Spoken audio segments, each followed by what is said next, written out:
Hi everyone, and welcome to the fourth meetups of PyData Helsinki. We are so happy to have you here with us, and thanks a lot for joining. For this month's session, we decided to have a topic that is really emerging in the field of machine learning and data science. So we picked the topic of MLOps. So our guest this month, Emmanuel Raj, he will be mainly talking about this topic, MLOps, automating machine learning models. And so here is the agenda for today. We will start with quick introduction about PyData Helsinki, and then we will immediately tackle the talk and the demo, and then close, followed by questions and answers, and general discussion and closing. So PyData Helsinki is the local meetup chapter of the PyData community. So we are a community of users, developers, enthusiasts about Python and data. So everyone who is working with data and Python is welcome to join us. We are here to share our knowledge and share ideas and learn from each other. We organize this kind of meetups in the monthly basis. Basically, in the last Tuesday of each month, we bring you guests to talk about the latest trends and technologies in the field of Python and data science. And those meetups are voluntarily organized by us, Ali Eladi, Honen Dirar, and me, Salih Potadar. And if you have any questions, please feel free to reach out to us. You can send us an email at pydatahelsinki@gmail.com. You can follow us on Twitter at PyDataHelsinki, or you can reach out to one of the organizers directly. We are always looking for speakers for the upcoming meetups. And also we are looking for sponsors to support PyData community. So if your company is willing to sponsor PyData, please feel free to reach out to us. As usual, for each meetup, we have a code of conduct that somehow organize our meetups. So please be kind to each other. Do not insult or put down others. Behave professionally. And remember that harassment and sexist, racist, exclusionary jokes and languages are not appropriate for PyData. All right, so without further ado, I think we can start our talk. As I mentioned, today we have Emmanuel Raj, who is a senior machine learning engineer at TietoEvry, and he is also the author of an upcoming book called Engineering MLOps, and he will be mainly talking about his expertise on MLOps, automating machine learning. So please, if you have any questions, feel free to write them in the chat section. We will tackle them right after the talk. And yeah, without further ado, I bring you Emmanuel Raj. The stage is yours, Emmanuel. Awesome. Thank you, Salih, for awesome introduction, and glad to be here with you all. And it's awesome that we can meet amidst the pandemic like this. Yeah. And without further ado, let's jump into the topic. I personally am very passionate about this topic, and I had the fortune of implementing some projects using MLOps as it was developing throughout these years. Just let me know if you're able to see the screen, and then we get started. Yes, sounds good. Awesome. So glad to be here once again. Just so I introduce myself, I just made a slide of who I am. So basically, as most of us are from Helsinki, I'm based in Helsinki. I work at TietoEvry as a senior machine learning engineer, and I have 6 years experience in AI and machine learning. And I've worked in companies like Silo AI, Bankiton, and some startups in my previous experience. And also I have graduated from Arcada University of Applied Sciences as part of the Master of Engineering of Big Data Analytics. And apart from my AI and machine learning, I try to keep it fun. enjoy traveling, meeting people, and playing cricket. As I come from India originally, so cricket is a special sport, and I've been fortunate to work with MLOps as it was developing, especially, and it was booming in the last 2 years. So I decided to write a book about it, especially because MLOps is dynamically developing, and there are a lot of scattered information on the web, and it is hard to wrap up our head sometimes with all this information. So I took this opportunity to compile this book, and it's coming out very soon. So today I'll be presenting some of my learnings that I've had working with MLOps throughout the years. And also, one of my hobbies is to keep myself acquainted with research and participate in it actively, and especially in the topics of edge and cloud computing, MLOps, natural language processing, and computer vision. So if you're into research as well, uh, please feel free to share awesome ideas that we might be working on. So before we jump into MLOps, I think there are different kind of people here in the meetup. Some come from business background, some from mostly from data scientists and machine learning engineers as well. So just to take it a bit easy, let's look at how AI is changing the world. Right now it's 2021, and already we can see the transformation happening, and it is anticipated from these sources like Gartner, PwC, Wired, New York Times that by 2022 there'll be 75 million jobs lost because we see automation is all around us, especially with the pandemic, and there'll be 133 million new jobs created during this time. So there's a big transformation going on. And as a result of this, economies also are changing, and there'll be a huge economic growth of 13 to 15 trillion anticipated by 2030. So this is all exciting times to be part of this transformation. It's a great opportunity to learn, evolve, and thrive. And I guess many of us have heard about Andrew Ng, who's a famous influencer in the AI world. And in 2016, when I was kind of new to AI and finding my way through building machine learning solutions in the market, I came across this quote by Andrew Ng, which says that AI is the new electricity, and it caught my attention. And when we look at how electricity came into this world, when electricity was invented, it still had to reach to all the homes and all the devices that we have today. So in order to do that, we've developed a mechanism to mass produce electricity through factories. And in the same way, we are right now with AI as well. And AI is the new electricity, as Andrew Ng says, and we need a mechanism to mass produce AI and ship it out to companies, homes, and all around the world to actually see the full potential of AI come to light. So I believe this factory here is evolving to be MLOps, and today we'll look at this MLOps. And MLOps is, in simple terms, a software engineering approach which enables organizations and AI developers to collaborate in order to automate machine learning operations. So we'll look into it.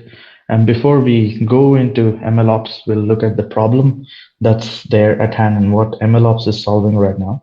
So as we can see, multiple sources have stated, like Gartner and VentureBeat, they've stated that 60% of data science projects have failed in 2016, and it kept on increasing because there was a lot of hype from 2016 around AI, and many companies, many people were trying to build cool stuff out of AI, but many failed.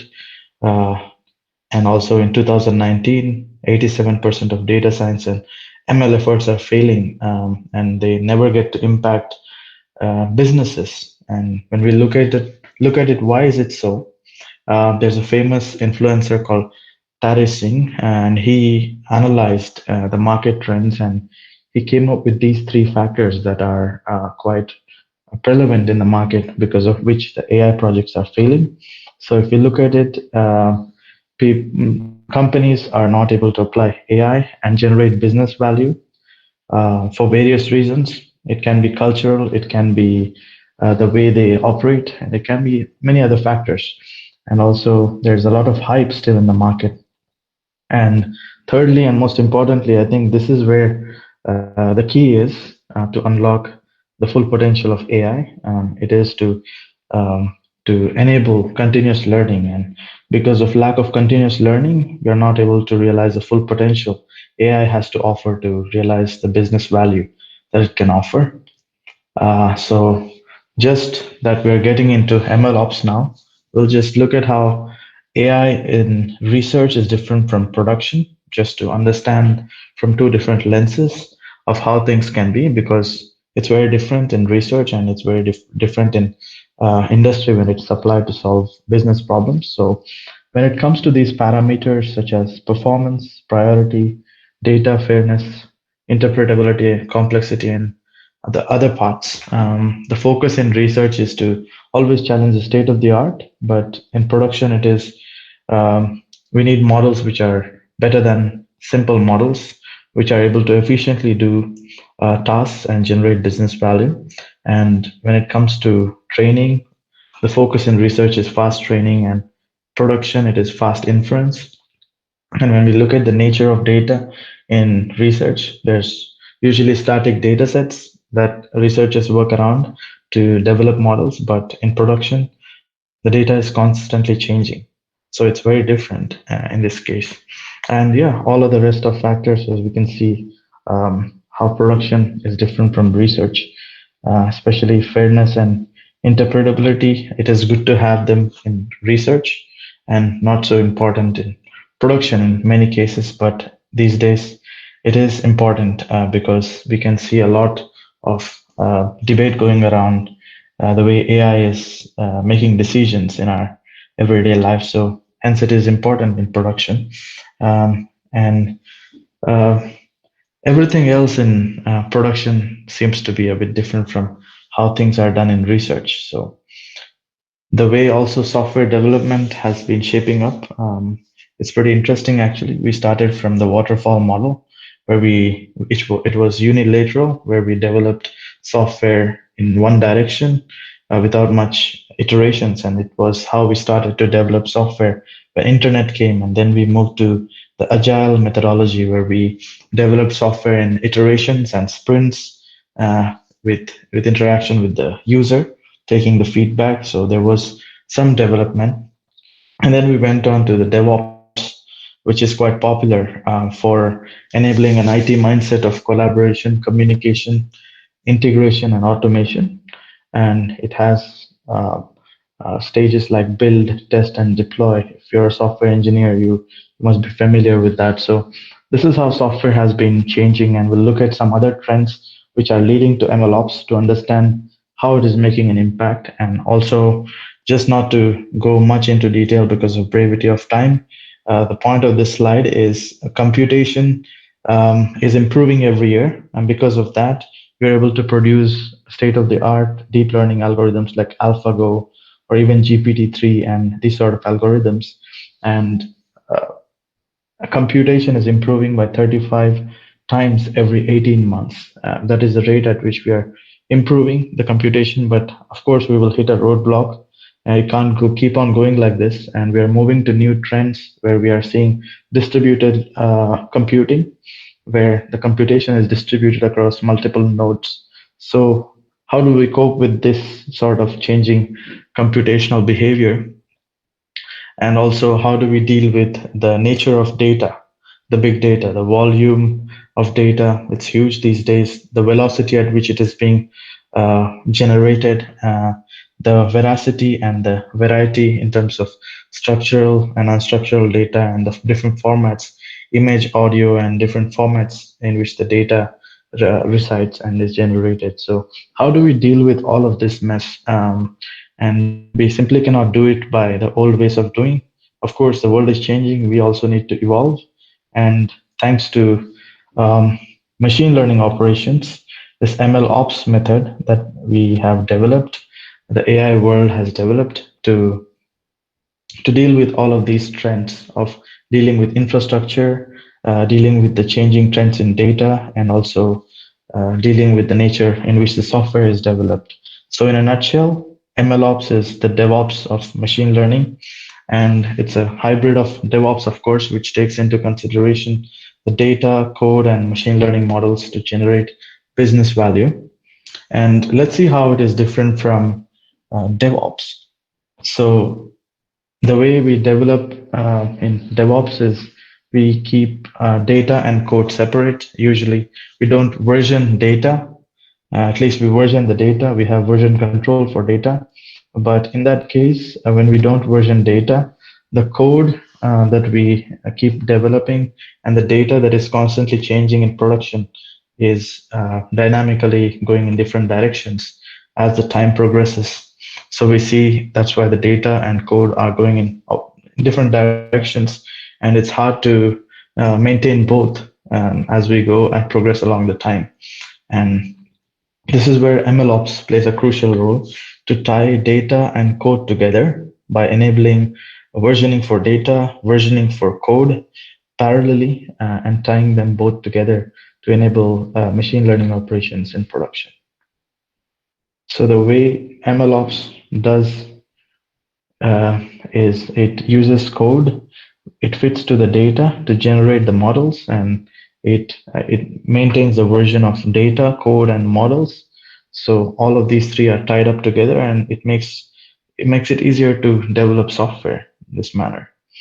And in a big picture, the skills that are needed to make machine learning operations is a combination of data engineering, where you build data pipelines to fetch your data, and you need to have DevOps skills and also machine learning skills to build the models. So the fusion of these three is coming together to enable machine learning operations.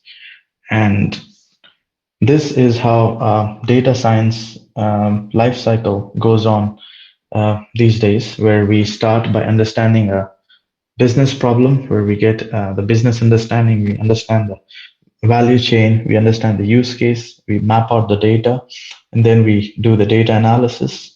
For the acquired data, we build pipelines and we version the data and store the artifacts. And this, in a nutshell, is the bird eye view of machine learning operations, of how it enables the data science lifecycle uh, in an efficient way. And of course, using this data, we develop machine learning models by doing feature engineering, model training, model evaluation, and packaging. And good thing is all of this is enabled using continuous integration and continuous deployment to deploy these models that we develop in various ways as APIs, as streaming service, as batch service, and so forth. So this, in a nutshell, is the bird eye view in which the MLOps enables to give us business value from solving business problems using machine learning. And when you look at how we productize machine learning, we need to keep this in mind. I always keep encouraging people to look at it this way. It's not about building cool models and deploying them. It is more about building the pipeline, as the pipeline is the product, not the model when it comes to productizing machine learning. Because the better pipelines, the robust, the secure pipelines you have to operationalize your machine learning operations, the better you're able to serve your users and generate business value. So this is a way of thinking, and pipeline is a product.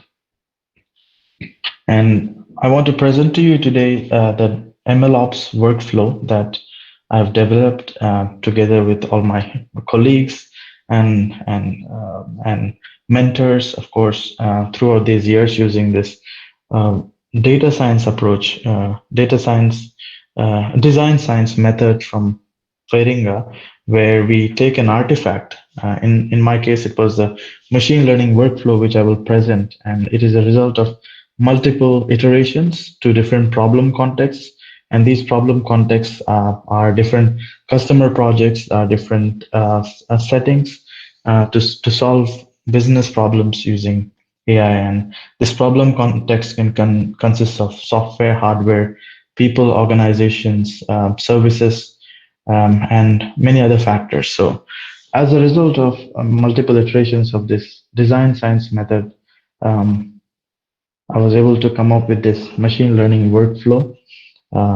And there are three modules to it. And because as we see out there, there are so many resources that we are bombarded with so much of information from Google, Amazon, and many other cloud providers.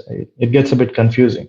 So this MLOps workflow uh, is developed keeping in mind to keep it very generic, that it can fit to multiple use cases, where we have the build module, where we build the machine learning models using the machine learning pipeline, and then we deploy the machine learning models, and the deployed machine learning models are then monitored using explainable monitoring method.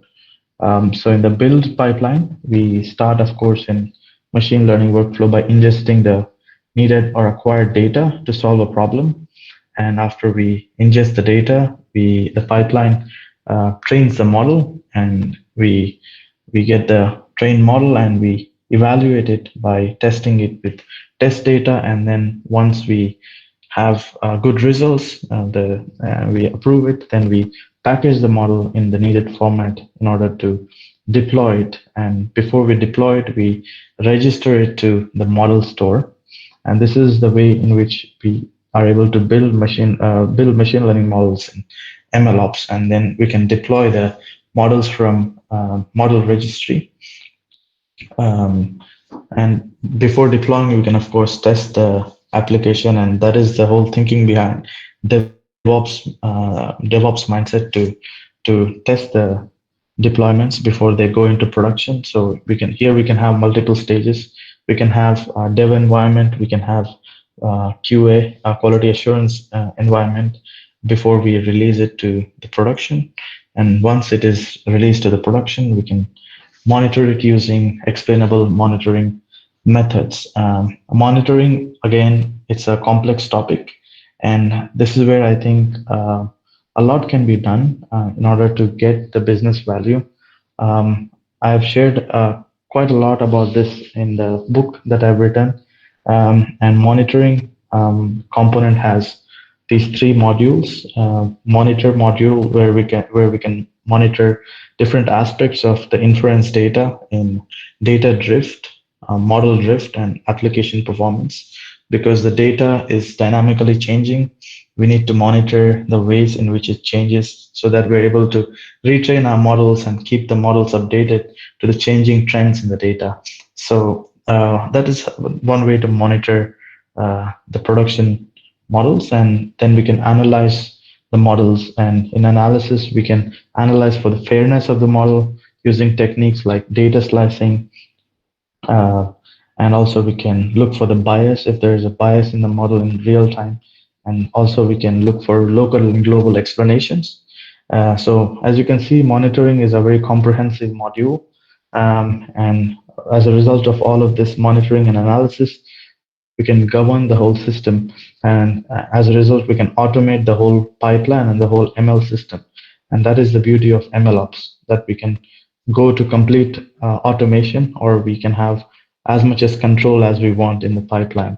And in governing module, we can monitor the errors, potential errors, set alerts and actions to deal with potential errors that might arise, and take actions based on the results from the machine learning model.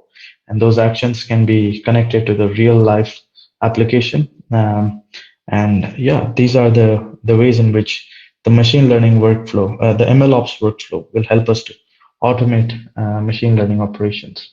And on top of the machine learning workflow, these are the 5 different drivers that enable the machine learning operations workflow.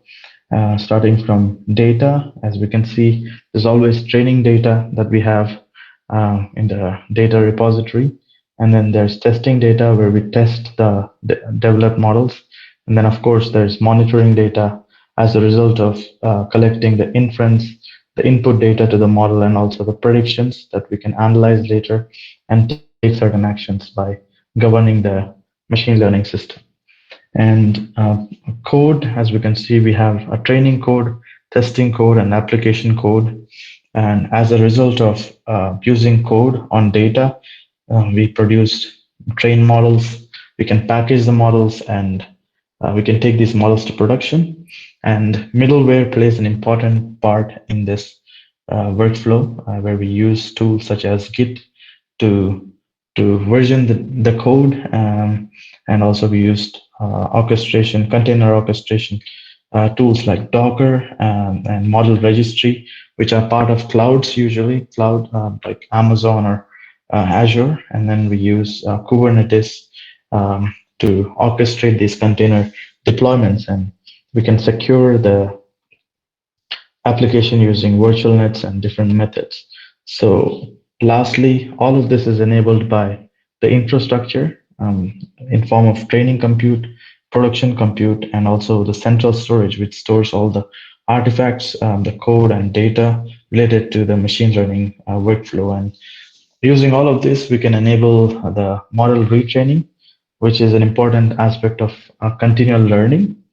So by enabling continual learning, we can bring continuous value, a business value, to our problem context. And I will just discuss with you two use cases that in which machine learning ops helped my customers before I go into the demo part, so that we understand the kind of business value it is able to generate. So we had a big Nordic power company, and they had multiple teams working in multiple units, and everyone was trying to do machine learning, and it was in a siloed way. And here is where we developed this machine learning ops workflow for the company, where they were able to standardize collaboration for data scientists. And by enabling such collaboration for data scientists and providing a framework, we were able to free up 20 to 30% of the time from mundane tasks such as training models again and again and not keeping track of them, or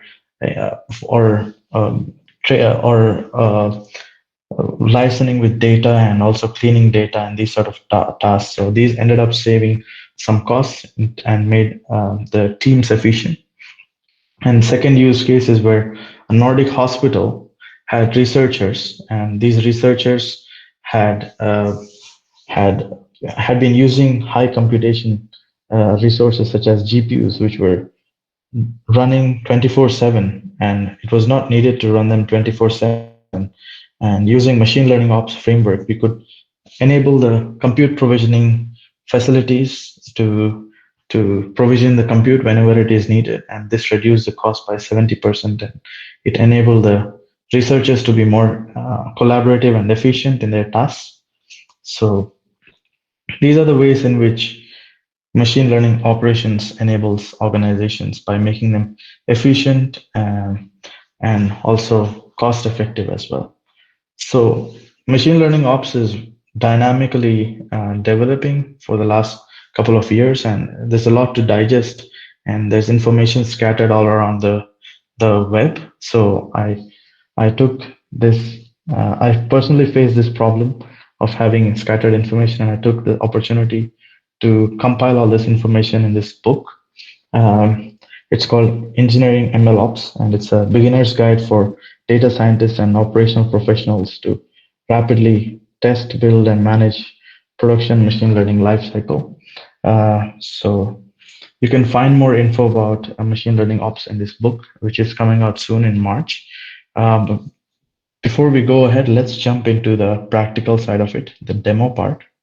And before we deep dive into the demo, I hope it was all clear so far. Just give me a thumbs up if you're able to hear me, because it was all me speaking all this time. Yeah, it was great. Yeah, we have a couple of questions in the chat section. Should we address them now or after the demo? Yeah, maybe we can take one or two now, and then after the demo, we can take some. All right, sounds good. Let's take a couple of them now.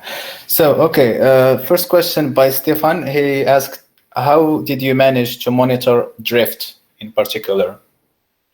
Yeah, so drift can be monitored in three ways. One is the data drift.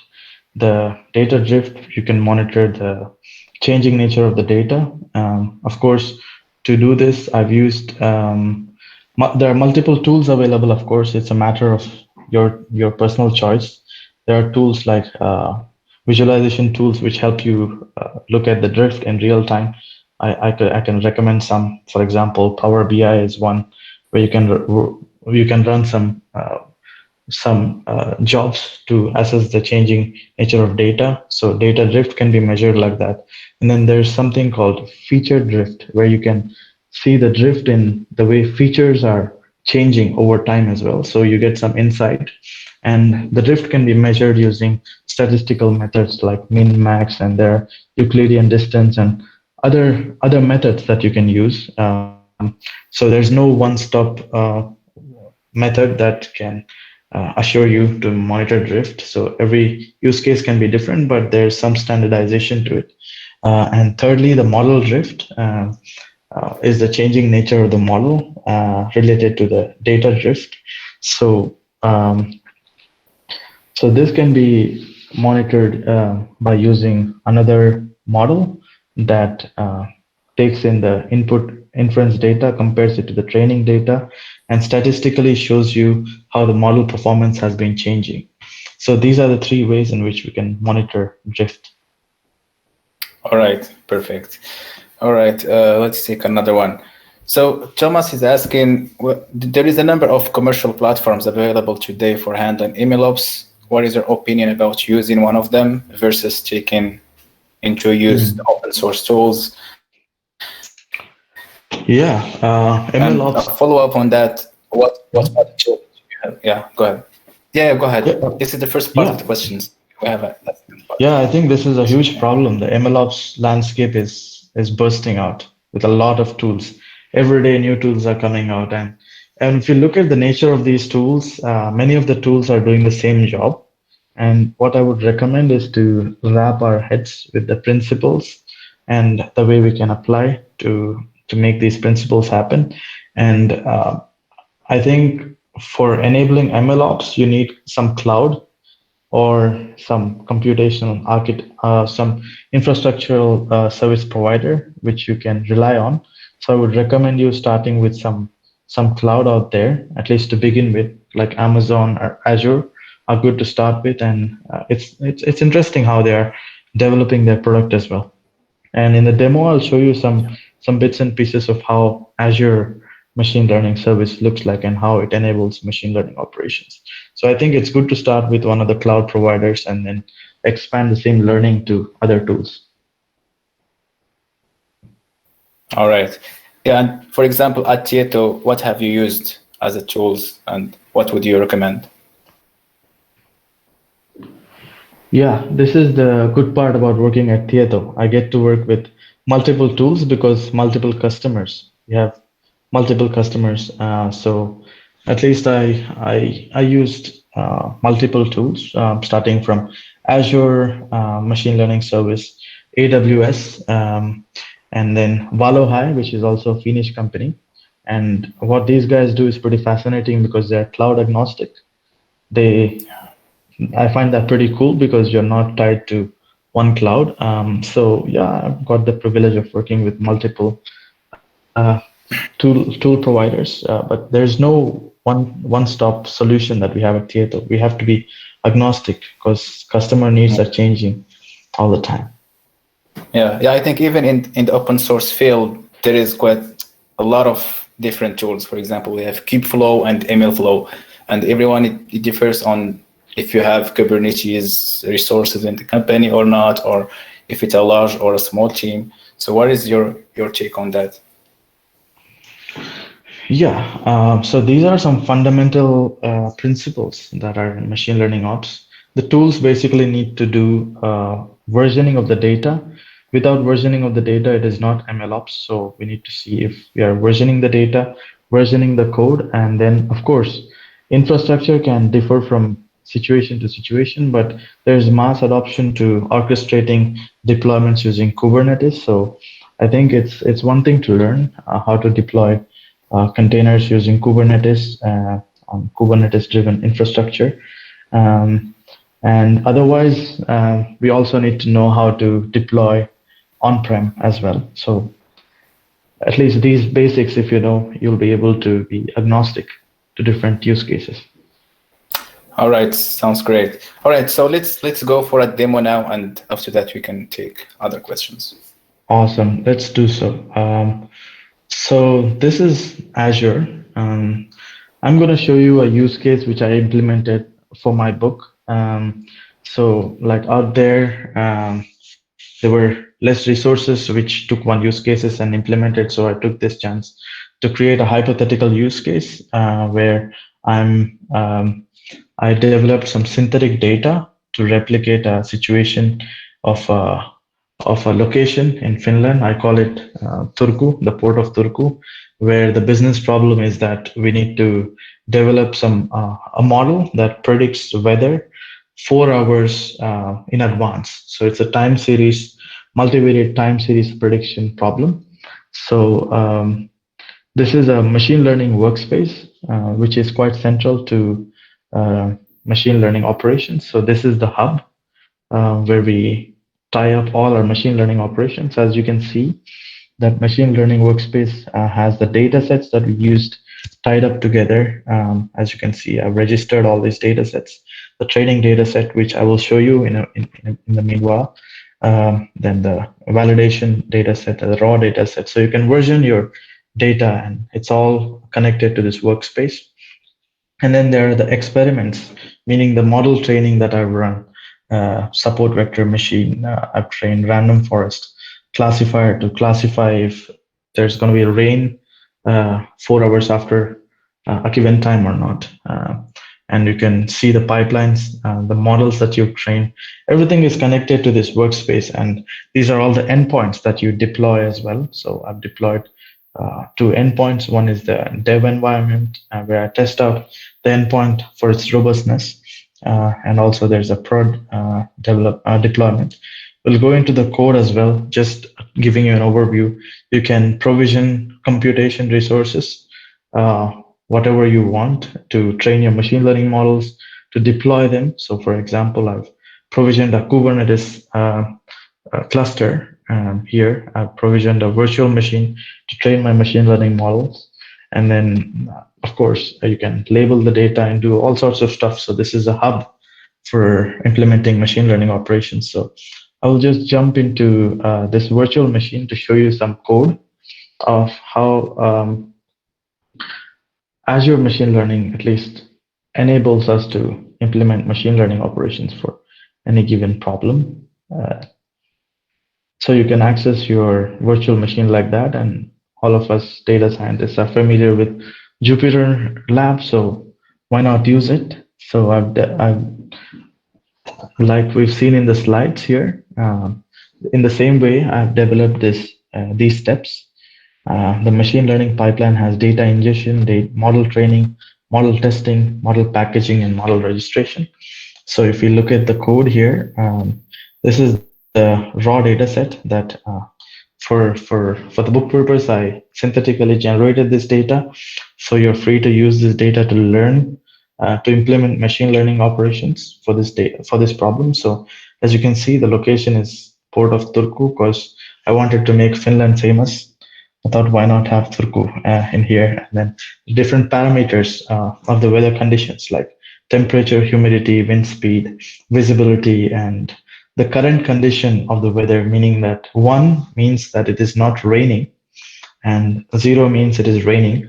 The reason I put this raining problem is because sometimes the logistics at the port is affected. If the ships are importing or exporting cargoes, if it's raining and harsh conditions, then there are delays at the port and the logistics get disrupted. So being able to predict weather conditions at a location ahead in times helps the administration of the port to plan logistics, to carry out logistics in a successful way. So that is the business problem we're dealing with here. So of course, the first step is to split it into training and validation data sets. So I've split that. And then I'm registering these data sets using the Azure Machine Learning Service SDK. So there's a Python library which comprises of the SDK functions. So you can use these functions along with your machine learning code. It's straightforward. After splitting the data sets, I register the data set to the machine learning workspace after I make it into a CSV. So you can see the data sets here. They're nicely versioned. And after versioning the data sets, I go to the data ingestion step, which is this step. I ingest the data to the machine learning pipeline and do the feature selection and scaling before training the model. And after we do the feature selection and scaling, I train the model. Here, support vector machine, which is quite popular. Did some grid search to determine the optimal parameters, and using those parameters, train the support vector classifier model. And after training the model, I've registered it to the workspace. And before registering it to the workspace, I package the model into Open Neural Network Exchange format. So this format is getting quite some traction in the AI world because it enables interoperability. Like let's say Sally has developed a model in TensorFlow, and I work in PyTorch. So he gives me his TensorFlow model. I'm able to deserialize from Onyx format his TensorFlow model, and I'm able to work in PyTorch with the same model. So that is the kind of functionality the Onyx serialization format enables. So after packaging the model in Onyx format, I'm registering the model using the Azure Machine Learning SDK. And I can give some tags. I can point to the data set that I used in order to connect the data set to the model that was used to train. So everything is well documented. And in the future, if you want to reproduce the model, you can reproduce with using the same data set, the same hyperparameters that were used to train the model. So that is how MLOps can enable such reproducibility functions and log everything together. So yeah, basically the models are saved to the machine learning workspace. And next, I've used another service called Azure DevOps. This is a DevOps workspace where we can make machine learning pipelines. So here's the code again. Maybe I'll not go much into the code due to the brevity of time here, but I'll show you one script where I'm using again the Azure Machine Learning SDK to infer the model. So basically, I deserialize the model, the Onyx model, from the model store that we saved the model previously or registered the model previously. And after deserializing it, there's this function called run function, which takes in the incoming data from the users and then infers the data and predicts using the incoming data and sends out the prediction if it has rained or not rained, so that the port of Turku authorities can determine or plan their logistics.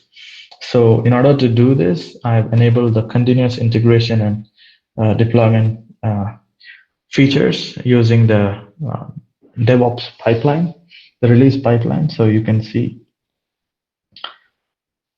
this is the pipeline where I'm connecting to the artifacts that we previously generated using Azure Machine Learning Service. So you can see the support vector classifier here, the model scaler. So before inferencing, we also need to scale the data, incoming data, to the same scale which was which we used for the training of the model. So if I make a change in my repository, it also triggers the pipeline. So this is the dev environment and this is the prod environment. And I'm deploying my machine learning support vector classifier to the dev environment. And if it is successful in the dev, I do some load testing as well. So all of these you can are meticulously listed in the book on how to implement. So if you're interested to learn, you can refer to the steps there. Due to brevity of time, we can't go into much details, but this is the way production deployments are done. You can see all the logs, and you can, after the endpoints are deployed, we can go to the endpoint here, and we can consume the endpoint and give the users the endpoint information to make inference. So here you can see the code.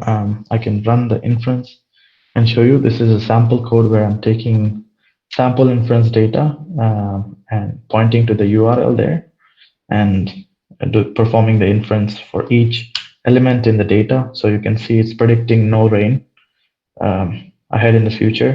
So the inference will keep going on, and you can see the application performance that we have deployed this application. So we can see the performance of the application here. As you can see that we are making requests, and 11 requests have failed. Server has had this many requests, and yeah, these sort of information. So one request has failed, 167 requests have been received, and we can see the server response time is 2.16 millisecond, which is quite decent for this use case. And yeah, these sort of information that you can see about your service, and this is the way you can build your machine learning models, deploy them, and also monitor the machine learning models. So yeah, that in a nutshell was the demo, a quick demo. Maybe the last 10 minutes we can take questions. All right, perfect. Thank you for the demo. It was really interesting. Yeah, let's take a couple of other questions. So Hanan is asking, regarding continuous learning, do you feel that online machine learning algorithms that can be updated as raw data comes without needing to retrain from scratch should be preferred to their type of algorithms?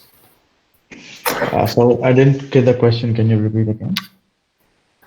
Yeah, so regarding the continuous learning, do you feel that online machine learning algorithms that can be updated as the new data comes without needing to retrain from scratch should be preferred to their type of algorithms?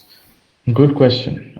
Yeah, I think it can be smart to start from a pre-trained model, use some transfer learning capabilities by not starting from scratch. That is one way to do.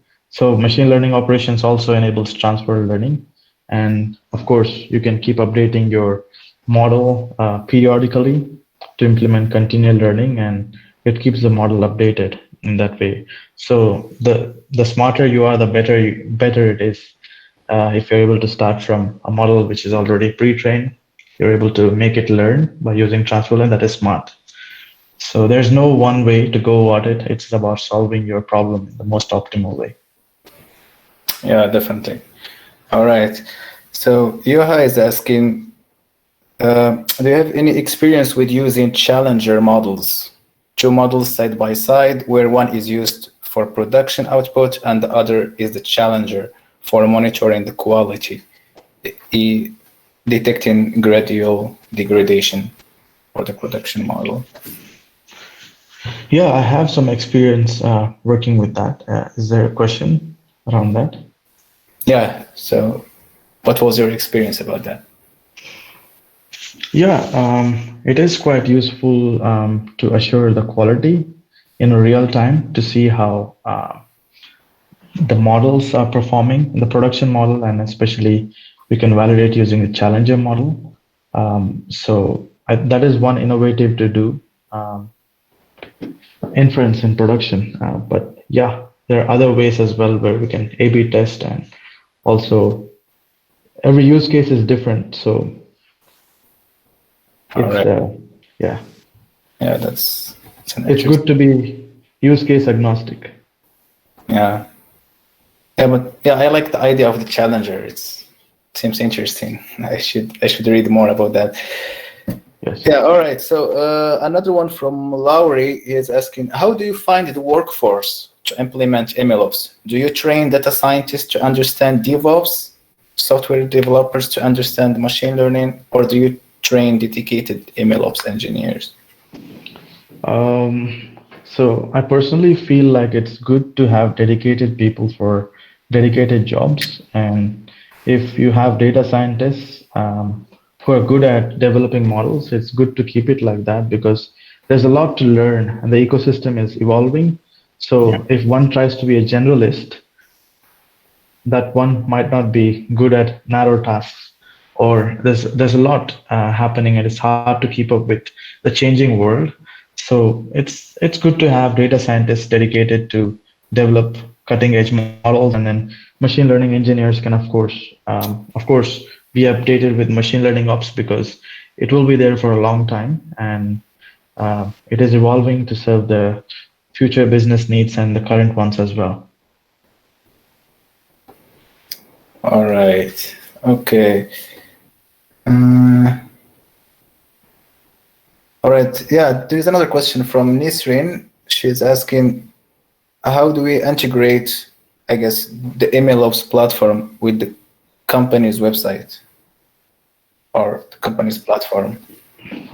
So you can easier way to do it is by using a REST API based ML service that you can develop using machine learning ops, and then you can integrate your REST API endpoint to your website to serve the user needs, and that way you're able to keep your machine learning operations separate from web development or the application development for your company, and keeps it easy.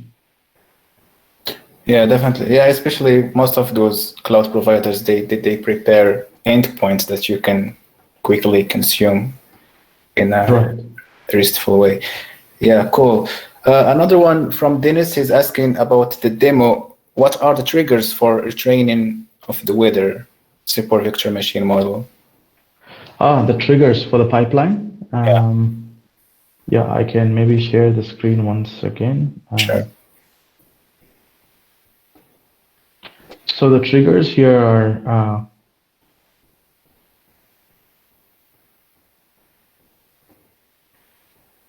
of course, changes in the code. So I've enabled that. If I commit something to the master branch, for example, it triggers the pipeline.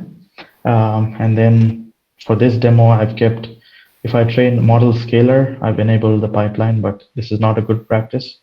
Don't enable the model scaler, but rather go for the model. If you train a model, then enable the pipeline, and it depends from need to need. Yeah.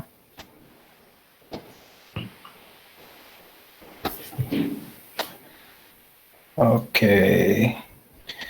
Yeah, I think we don't have any other questions. Mhm. Actually, we started a poll just to know all of the attendees, to know your backgrounds. So please vote if you are a data scientist or a data engineer, or just to have an idea about the. Mhm. Uh, I I have a last thing to share with you all. sure. So about the book I previously shared. So I've been working with a publisher to get that out, and the publisher promised to send some of us the free book. So there's a chance that some of you, if you're interested to learn MLOps, the book I can send you out for free. So there's a free giveaway that we can make happen, and it would be for the first 15 people who reach out to me for the first come first serve basis. Uh, So I'll be able to send you a free ebook in 10 to 15 days of time. That the only thing that you might help me with is give a review on Amazon, because it helps get the message out and to really know how the book is. So sure. feel free to reach out to me on this email um, if you're interested to get a free ebook. Sure.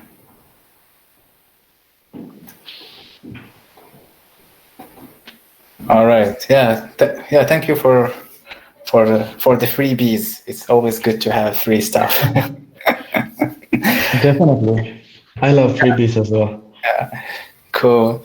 All right. I think that's it. We don't have any other questions in the chat section. I think we can wrap it up. Yeah, feel free if you have any other or final words before. Thanks, first of all, PyData and the team for inviting me. It's a pleasure to be able to share this idea, and it's quite amusing that still in pandemic days we can come together like this and share knowledge with each other. And personally, if you're a software engineer, data scientist, or aspire to be a data scientist, I encourage you to learn machine learning ops because this is the future of operationalizing machine learning on scale.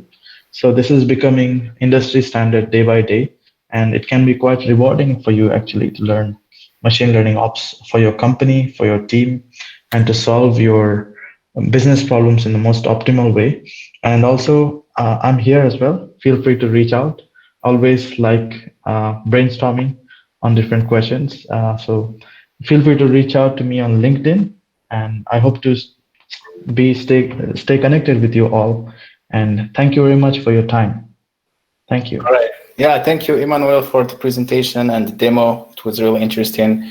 And thanks for everyone who attended this meetup, and really looking forward to see you in next month meetups. Stay safe and bye-bye. Awesome. Bye-bye. Bye.